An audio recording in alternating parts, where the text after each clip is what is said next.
but what I wrote here was the ancient African imperatives to facilitate a conscious disconnect from the fanatical tyranny of imperialism, the development of wholesome African objectives for today's Africans. And I thought, oh, that sounds really good, and I'm really ready to write this. I did all, done all the research, and I'm ready. But as I wrote and I continued to write the piece, and I started doing all the research, and I started, looking at it from an intellectual perspective. And I looked at my title several times. I could not hide my anger, my disappointment, and at times my hatred for a structure that has diminished some of my people's spirits, killed some, and downright compromised many. As we all know what happened, as I said to Brother Troy Davis, who was executed by the state and sanctioned by the government this past week, I found it extremely hard to stay focused on developing wholesome African objectives for today's Africans without asking my fellow Africans to pick up your guns and realize that we are in an ambush war that has lasted for over 500 years.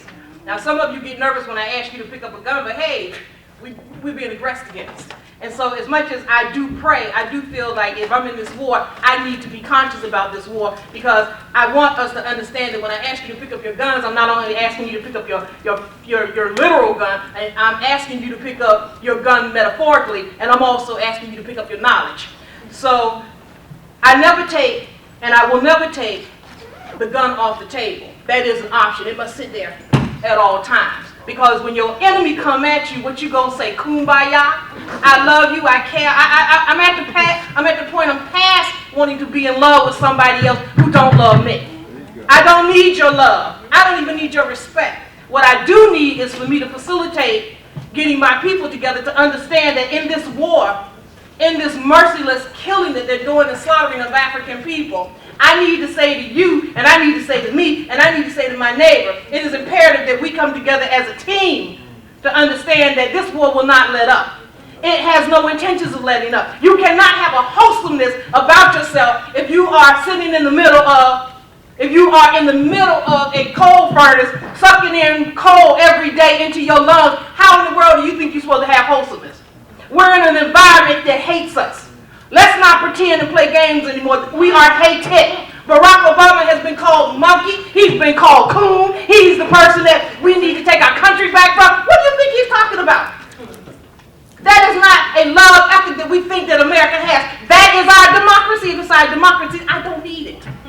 Our democracy means that when I give birth to my baby, my conceptualization of him in America is that the possibility, the probability, and the notion that he will probably someday be in the penal system. He will be painted with the brush. He will be tarred with the brush called the word felony. And you know that is Jim Crow, because not only do we know it, but our sister Michelle Alexander told us our children will be branded. If you are a felon in this society, you cannot get a job. If you are a felon in this society, you cannot get student loans. If you are a felon in this society, you cannot have the opportunity to get public housing. So what do? You relate to what?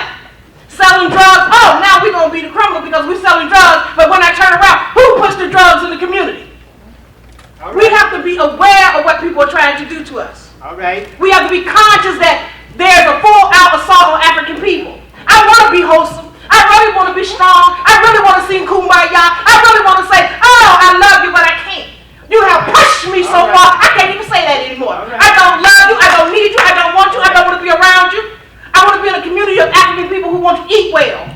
I want to be in an African community of people who want to think well. I want to be in an African community of people who love me just because I got up this morning and I look like you. I don't want to have the fear to walk down the street to some young brother who could possibly have come through my lawns into my life that would shoot my neighbor just because what? He need a new pair of shoes or a new shirt on his back? I need a love ethic. I need to have some wholesomeness that says, I care about who you are. You cannot have wholesomeness. You cannot have love. You cannot have divinity in a society where you are struggling from diabetes, struggling from prostate cancer, struggling from lupus, struggling from sickle cell anemia. We die because we're eating the wrong food. I too like a little bit of the oink oink. But I'm not going to consume myself to death that I'm going to die because I love the pig. And not only do I like to eat a little pig, but I get tired of the pig trying to kill me. You know, the one that stands on two legs, carry a holster and say, we in a democracy and I'm here to protect you, but if you ask me for help, I'm going to shoot you first. Oh, because why? You look like you could possibly be a criminal and a danger to society. We got people who don't get the concept. We were just talking as we were riding over here up, he a nigga. All right. Brother went, Perry's running for office, goes to his little farm, nigga head. Oh, I had no clue that was offensive. Come on. And you might be the next president? Yeah. I'm supposed to love you, I'm supposed to understand? Yeah. See, Barack Obama went in there thinking that he was a kumbaya kind of brother. He gonna come out more hostile than I am. He gonna be pissed off, upset. It's gonna be on. If he win a second term, I'm hoping, praying that the mistakes that he made going into Africa, that he will understand that the ancestors don't want that for him. He has put a burden on his soul that I hope that at some point he understands he has to pay that tab. But if you don't have a community that is wholesome, that allows you to understand that when we raise our children, we must tell them certain and specific things. We must tell our children, yes, brother, about a love ethic. But you cannot be in a situation where you love somebody else more than you love yourself. It's not possible. We love your religion. We love your food. We love your women. We love your materialism. We've gotten away. We've gotten away. And the only way that we can become wholesome is to have a paradigm shift. And the paradigm shift for me is this. All Africans that want to be free, I ain't talking about, go down the street and feel like you can get on the bus. All Africans that want to be free, we need to start coming together in venues like this. We need to look each other in the face and say, hey, we need to pull our monies together. We need to start buying land. We need to start thinking about going back to the continent. I don't have to ask for a passport to go home. I should be asking for a passport to come in here. We need to stop the Africans on the continent and start saying, I'm not your enemy because I was born in America, but I'm still an African. Don't you ever get it twisted, as my brother Zizwe wrote on the show so profoundly. African, period.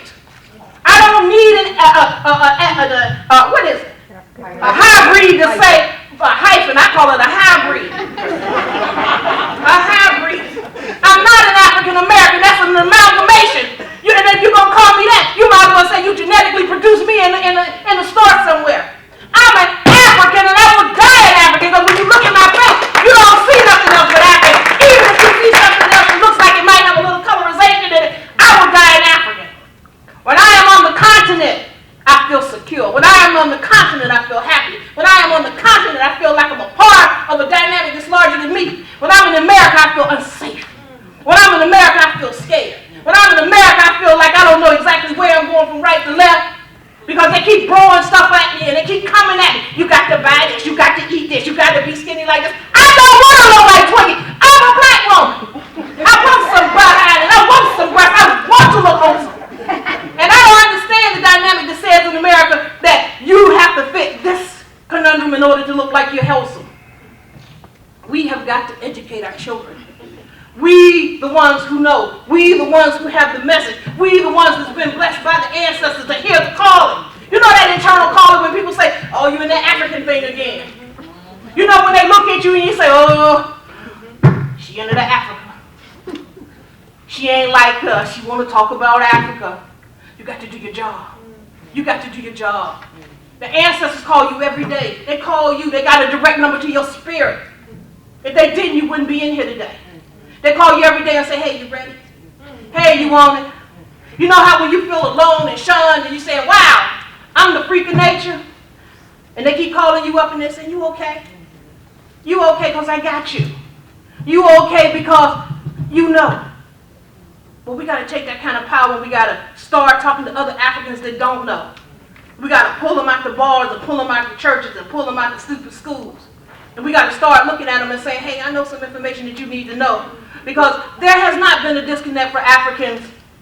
People want us to think, but I find the person who acts like the most lily white nigga have some cowrie shells on. And I look at them and I say, hey, sister, and they're like, oh, my knee, please. You black.